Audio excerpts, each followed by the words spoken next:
Hello students, today we will learn about the laws of motion. Today is our first part and today's objective is we will learn about force, momentum, impulse, inertia, and based on the above concepts we'll solve some numericals and we'll also perform one virtual experiment. So what is force? I will tell you the definition that you have read in your textbook. It's push or pull of an object, right? This, whenever you are hearing about the word force, you must be imagining in your mind that is two stationary objects we can pull or push.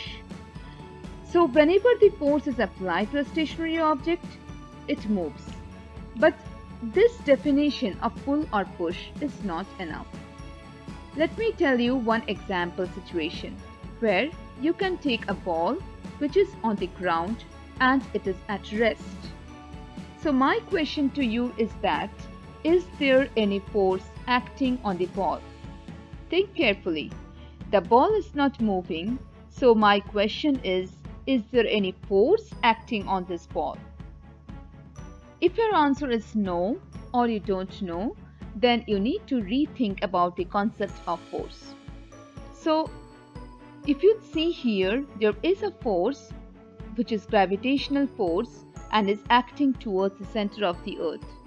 And there is another force which is exerted by the ground on the ball, which we call it as normal force. So you see here that even though the ball is not moving, there are forces acting on the ball. And these forces are balanced forces. Why? Because the normal force, whatever is exerted by the ground, and the gravitational force cancels each other and they are of equal magnitude and opposite in direction. So they are balanced forces.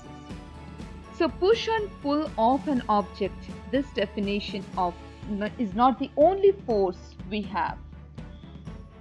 I can tell you that this forces acting on an object does not imply that the object is in motion. For example, the example situation that we have encountered just now is that even though the object is not moving, there are forces acting on that object. In other words, for an object to move, there has to be a net force acting on it. That is, the net force must not be equal to 0. Let's consider a situation where a footballer is kicking the ball softly on the ground. So there is a net change in position of the ball, right? And hence the position of the ball changes because the forces are not balanced, right? So the footballer is creating an external force, and that is in the direction from left to right. So after some time, what will happen? So the ball stops, say at a distance of 15 meters. So which force is making the ball stop? Yes, you are right. It is the frictional force which is stopping the ball, and it is acting on the opposite direction of the motion. You can see that the football player exerts the force from left to right direction, and in this case, and similarly there is a frictional force that is exerted by the ground and is acting on the opposite direction. Similarly, the forces which are there already, they are the normal force and the gravitational force, which again cancels each other. So what we can see here is that the balanced forces are responsible for the ball being at rest. Let's make a more interesting situation. Let's think of this screen as a reference and this horizontal line as a frictionless force. So there are two conditions. The first one is that there is no air resistance and there is no friction, and there is a ball moving at a velocity of 2 meters per second. So what will happen? What will happen with the velocity of this ball? Since there is no friction, what will happen to its velocity as it moves forward?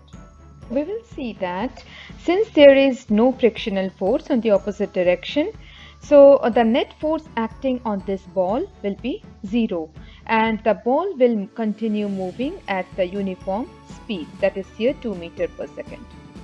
So what we conclude that even if the body is moving, it is possible that the net force acting on it is zero, just as the ball in the frictionless ground and having no air resistance, right? What we have learned so far is that if the net force is zero, the object continues to being at rest. For example, the body is at rest and the forces cancels out each other. And the second thing that we have learned is that if the net force is zero on a moving object, then it continues being at that uniform velocity, provided the condition was that the frictionless surface and having no air resistance. So, for example, if this is a ball moving at 2 meters per second and I apply an external force acting on it, so what will happen? The normal surface, so the velocity of the ball changes. It increases to say 3 meters per second. And this is the acceleration that is happening, because acceleration is the rate of change of velocity, and this acceleration is created because of the external force. So what we conclude here is that we do not see the force, right? We only see the effects of force. And what can be the effects of force? The effects of force can be the change of state of rest. For example, this box was at rest and we are changing it. The change of motion. If a moving ball is kicked further, the velocity of the ball changes or it is accelerated. The change in direction. So here also we apply a force in changing the direction of the ball, and it also force effects can also be the change in shape. So what can be the new definition of force? So force can be the external effort in the form of pull or push that changes or tends to change the state of rest, uniform motion or dimension. Dimension can be the shape or the size of the object. So what do you understand that if we apply a force, it can change a body which is at rest to a state of motion. So it's changing the rest position. It can also change the uniform motion, just like the example we have seen. So if we apply a force, it can either increase the speed or the motion of the body, or it can decrease the speed or the motion of the body. Also, the force can result in changing the shape of the body or the size of the body. For example, when we squeeze a lemon. So these are examples where we can say that the force is the effort, or we can see only the effects of the force. Let's learn the mathematical definition of force. So what is force? Force is equal to mass times acceleration. And coming to the so for example, body is there and we apply force, and whatever the body was at, for example, it was at state of rest, so it will start moving, or even if it is moving at a particular speed, the speed of that particular body will change because of the application of this force. So coming to what is the unit of mass? So mass has a unit of SI unit of kg, and acceleration is the meter per second square. So what it comes that the total unit of force becomes kg meter per second square. Okay, and this is the SI unit of force. So there is another unit, we call it as CGS unit, that is centimeter gram second unit, and for this CGS unit of force is gram centimeter per second square. So we'll remember the formula, whatever the mathematical definition is it, and based on that the CGS unit becomes gram centimeter per second square. So that is 1 kg meter per second square is equal to also 1 Newton. So that's we'll learn more details in the Newton's laws, and but for now you should understand that it is 1 kg meter per second square is 1 Newton. Similarly, 1 dyne is 1 gram centimeter per second square. So as I told that there is a relationship between the SI unit and the CGS unit. So here lies the relationship, that is 1 Newton will be equal to 10 to the power 5 times. So even if in some questions there is a requirement of interconversion of the units, so it's important for us to remember the interconversion way of changing from SI to TGS or vice versa. So what we have learned that the force is a vector quantity and the direction of the force depends on the direction of the velocity. Why force is a vector quantity? Because force is the product of one scalar quantity and one vector quantity, because mass is scalar and acceleration is vector. So force becomes a vector quantity. Now there is an extra thing that I want to inform you here, the gravitational unit of force. So the gravitational unit of force is we can write it as kgf or kg weight. And the relationship again is that 1 kgf or 1 kg weight is equal to 9.8 newtons or 9.8 kg meter per second square, because 1 newton is 1 kg meter per second square. Okay. Similarly, 1 gram FGMF or 1 gram weight is equal to 980 times.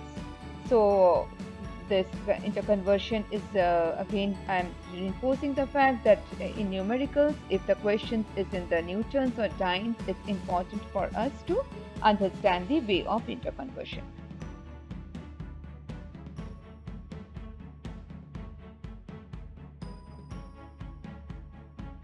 The second concept that we'll learn about is momentum.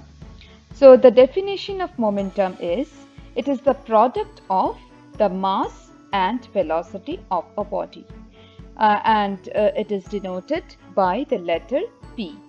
So it is the product of mass and velocity, and here we are dealing with only linear momentum. So momentum is mass times velocity. And what's the unit of mass? We again know that it is the kg, which is the SI unit of mass. And the SI unit of velocity is meter per second. So the SI unit of momentum becomes kg meter per second. So we'll remember here that the three important things, that the product of mass and velocity is momentum. The letter that we use to denote momentum is capital P, and the SI unit of momentum is kg meter per second. So we denote it mathematically as P equal to m times P. And most importantly, it's a vector quantity. Why? Because it is a product of a scalar quantity and a vector quantity, and so the product will be the vector quantity.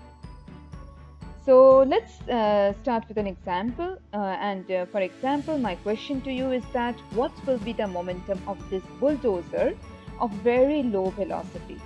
So let's think that the velocity, the bulldozer is moving forward, but it has very low velocity. But we can understand the impact of the bulldozer is very high. Though the velocity is low, mass is very huge, right? And hence the impact will be very huge. So the momentum will be very high. Similarly, the second example is what will be the momentum of this bullet of very low mass? We know that the bullet mass is very low. So can we think of the momentum of this particular bullet? So if you see here, though the mass of the bullet is very low, but since the velocity is very high, so this bullet has also very high momentum. So in both these examples, of the bulldozer as well as the bullet, we can see that both of the bullet as well as the bulldozer have very high impact or the high momentum.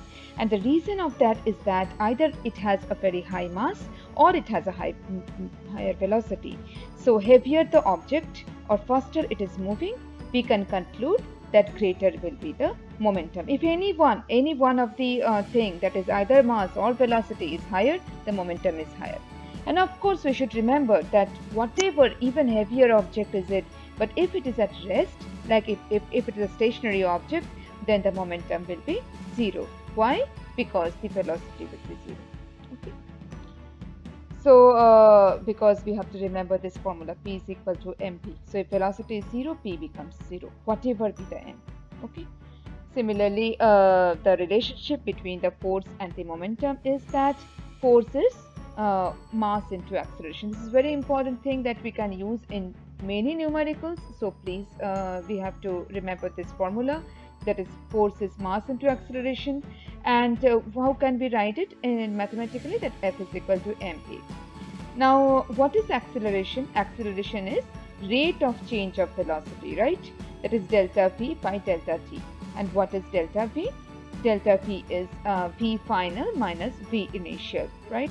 So we can replace this as mass times v final minus v initial divided by delta t. Delta t is change in time. So delta symbolizes for change. So we can further open the brackets and write down that mpf, mass times final velocity minus mass times initial velocity divided by change in time. So this is force. Okay. So what is now m times mass times velocity? We know that mass times velocity is momentum. So we can replace this as pf. So mpf becomes pf, that is the final momentum, minus initial momentum divided by change in time, right? Which becomes the change in momentum divided by change in time. So this is the relationship between the momentum and the force.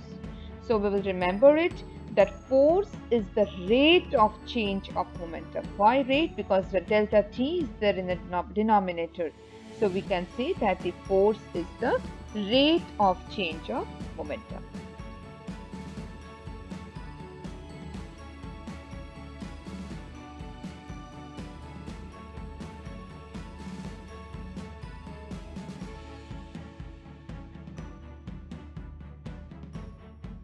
Now there is a very important law, which is the law of conservation of momentum, and many numericals are based on this particular law.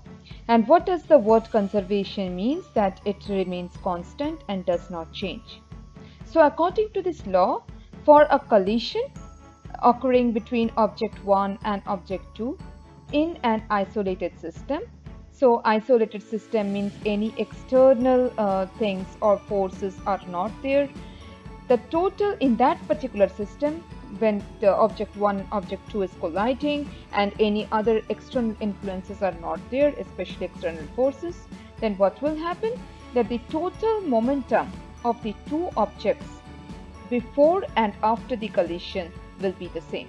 So whatever momentum was there between object 1 and object 2 before the collision, and whatever momentum of the body of the two bodies were there after the collision, they will remain the same.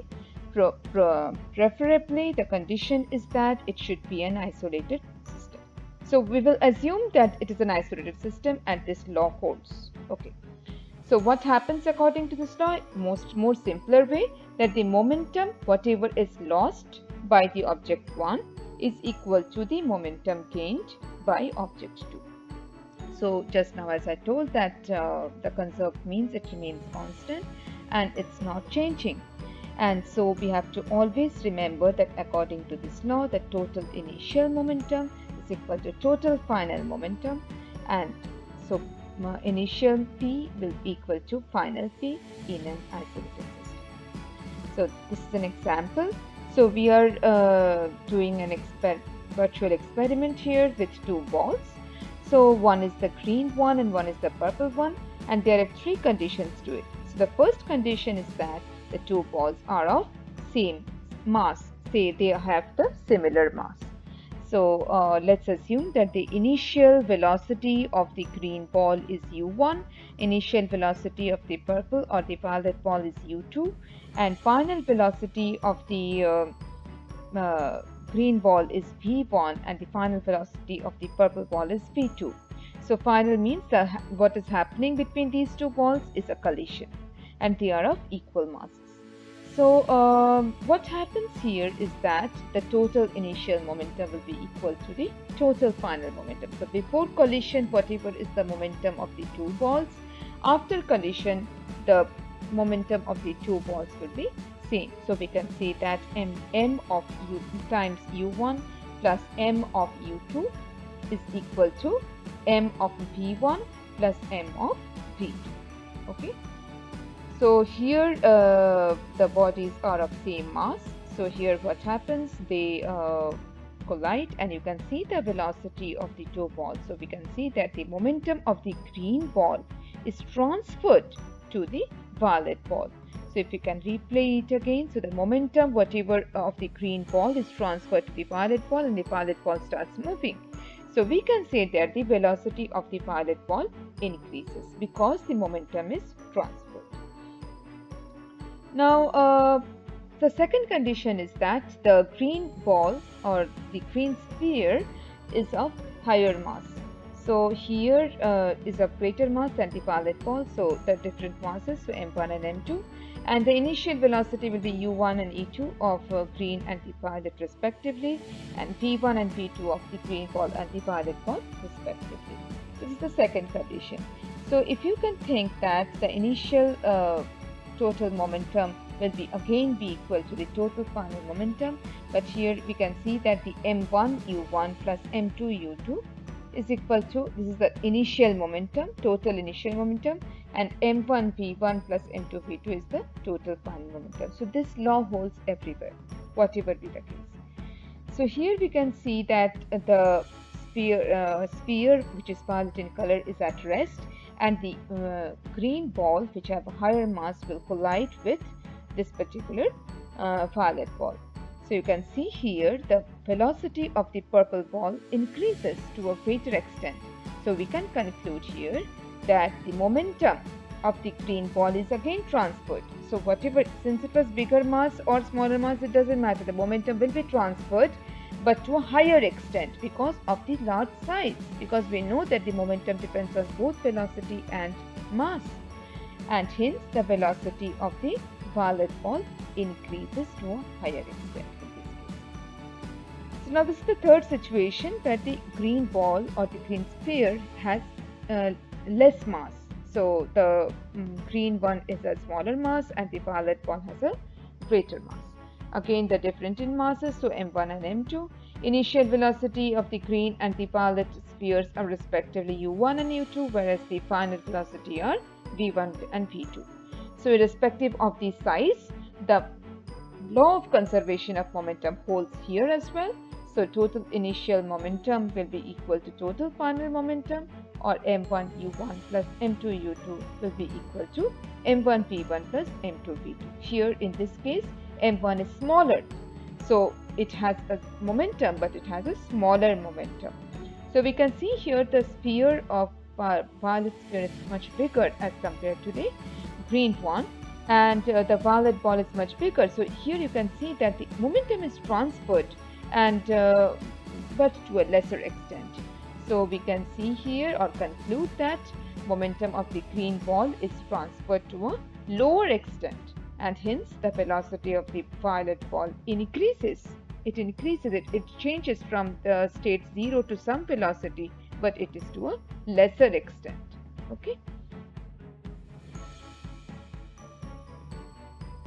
We'll also do a virtual experiment. The link is provided. I will provide this particular link within my video.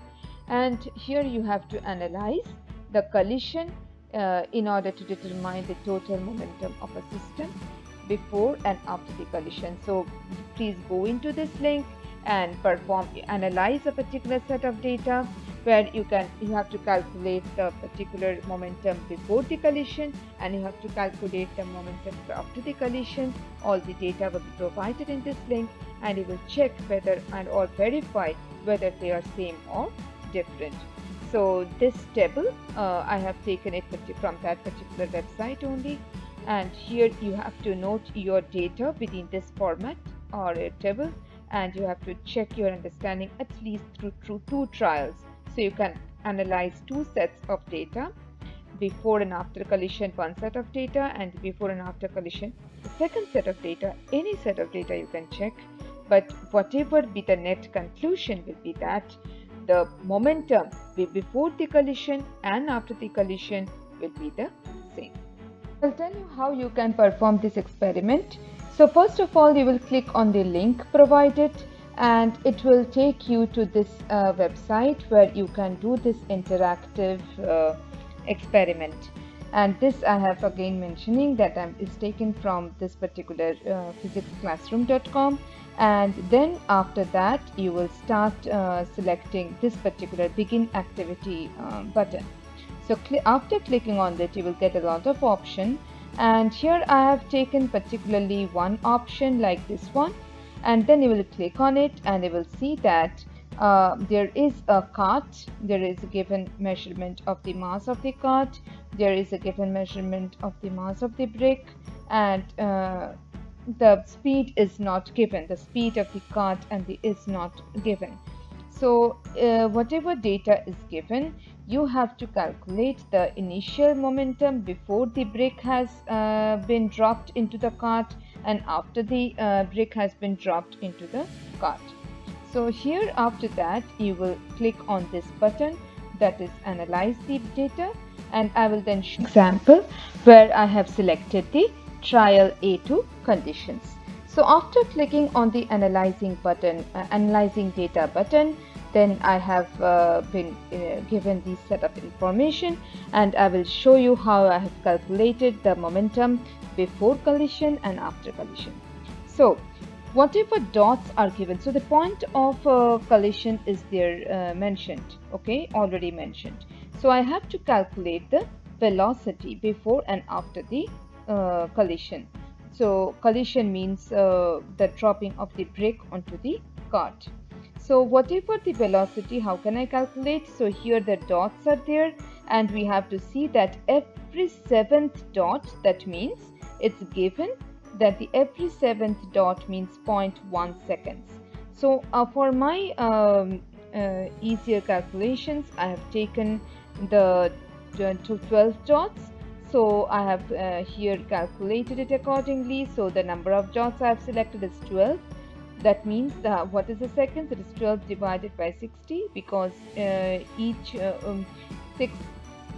six dots means it is 0.1 seconds, and hence 12 dots means 0.2 seconds. Okay. Similarly, when I calculate the distance, so based on this I will calculate the distance. So because for calculating velocity we need both distance and time, and hence the distance is that, if you can see here, the scale is given. So this distance I have calculated, so this is 1 centimeter, this is 2, this is 3, and so on, and it comes out to be 10 centimeter. So the distance is 10 centimeters, the time is 0.2 seconds, so the velocity, that is the initial velocity, I have calculated as 10 divided by 0.2, which is 50 centimeter per second. So what is momentum? Momentum is mass times velocity, and it comes out to be 2, because the mass of the cart given is 2 kg. So 2 times 50, which is 100 kg centimeter per second. Please be careful about the units. It is not in meter per second in this particular example. It is 100 kg centimeter per second. Now if I do similarly the after collision analysis, I will see that I have calculated here 18 dots, and here similarly it comes out to be 0.3 seconds. So I have marked it here, and accordingly I have measured the distance. So if I have calculated the distance, it comes out to be 9 centimeter. So 9 centimeter divided by 0.3 is 30 centimeter per second. So 30 centimeter per second is the velocity after the dropping of the brick or after the collision. Okay, and hence I have to calculate the final momentum, because I have calculated the final velocity. Now, most importantly, after the collision, the mass of the cart has increased because the brick is on the cart. So I have calculated the mass, that is, this is the mass, as 2 plus 1.5. So mass of the cart plus mass of the brick, and it comes out to be 3.5. So 3.5 kg is the mass, and 30 centimeter per second is the final velocity, and hence the final momentum comes out to be 105 kg centimeter per second. Now if you can see, the initial momentum was 100 kg centimeter per second, and the final momentum was 105 kg centimeter per second. It is almost equal if I can ignore the minimum errors, because if you can imagine, it is kg centimeter per second. So we can imagine, we can neglect the small error that has happened, but it should not be very much, like 100 and 120 or 100 and 115. That means the error is too much. But if I can see that 100 and 105 or 100 and 104, it is fine. So this is the way you can analyze the data. This is the trial A2 conditions. Similarly, you can click on change conditions and you can try the other trial conditions and analyze the similar setup. The next concept that we'll learn is about the impulse. Okay, so by definition, impulse is the change in momentum of an object. Let me remind you, the force is the rate of change of momentum, whereas impulse is only the change in momentum. So we can say that the impulse is equal to final momentum minus initial momentum, right? Change means the final state, whatever it has, minus initial state. So we can say the mathematical definition, as I told you just now, that force is equal to rate of change of momentum. So we can write delta P by delta T. So from this relationship, we can derive the relationship of impulse, because impulse, we know that the change in momentum, that is delta P. So we can say that force times delta T, just we have cross multiplied, is equal to the change in momentum. So if you want to find out the impulse and the force is given and the change in time is given, you can calculate the impulse. Or else you can also calculate the impulse if you would know the final momentum and you know the initial momentum, so that you can do the difference. So either way is possible. Either you know the initial and the final momentum, or you know the particular force and the change in time. So we have to remember that impulse is the change in momentum, and mathematical definition is force times time. And it is also a vector quantity, just like force and momentum. And the SI unit will be, again we have to remember the formula. So SI unit will be kg meter per second or Newton second. Kg meter per second square what was the SI unit for force. So kg meter per second is the SI unit for impulse. It is the same as that of momentum. Okay. So let's take an example. So we know that force times time is equal to the change in momentum or the impulse. So we can also write down as force is equal to the change in momentum as final momentum minus initial momentum. Now you can imagine that for example, if you apply force on an object, it will gain some momentum. So for example, you are applying the push or pull on this box. So you are transferring the momentum from you yourself to the box. So the box is gaining the momentum, okay? And the object that loses momentum, for example, in this case, you are pushing, so you are losing the momentum, must be imparting the force.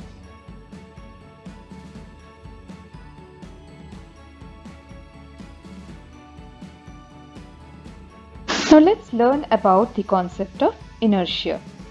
So by definition, inertia is the natural tendency of every object to resist the change in its state of rest or the state of motion. For example, think of a moving ball. It will not stop unless and until an external force or the force acts on it.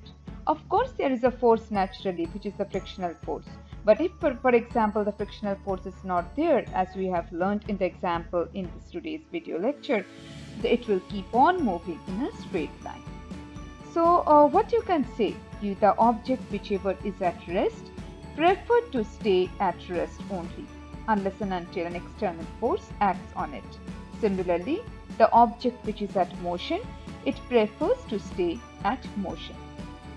So now my question to you is that, for example, these are the some of the objects. Do they have the same inertia? This is because although the different objects like the calculator, truck, wool ball, or the feathers have have a tendency to resist the change, but they have different inertia, because inertia measures how strong an object's tendency to resist the change in its state of motion. Let's take an example of a bigger, heavier rock and a small marble. Which of these is easier to push? Of course, the answer is the marble. It's easier to push. Why? This is because the heavier stone's ability to resist the change is more than this lighter marble. Hence, we can conclude that the heavier the object is, the more is its tendency to resist. For example, you can take a second example. The collision between the car and the truck takes place. Both are moving in opposite direction.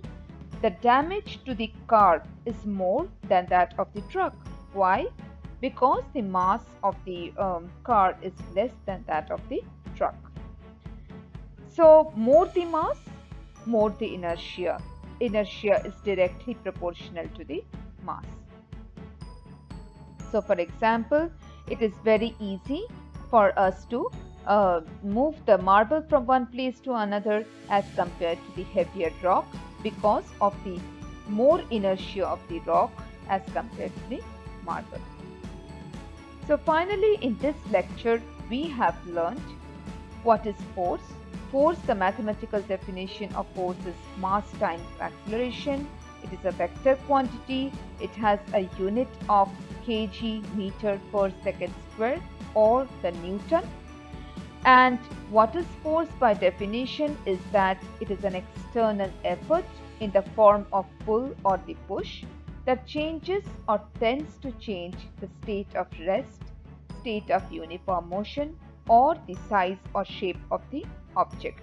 We cannot see the force, but we can see only the effects of the force. Second thing we have learned is about momentum, which is mass times velocity, and it is also a vector quantity and has a unit of kg meter per second.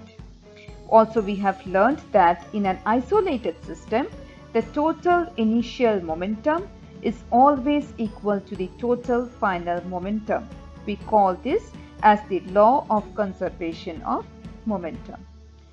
We have to remember that force is the rate of change of momentum. This is the relationship between force and momentum. The third thing we have learned is about impulse, whose mathematical definition is force times the change of time, and which is defined as change in momentum. It is also a vector quantity, and it has the same unit as that of momentum, which is kg meter per second.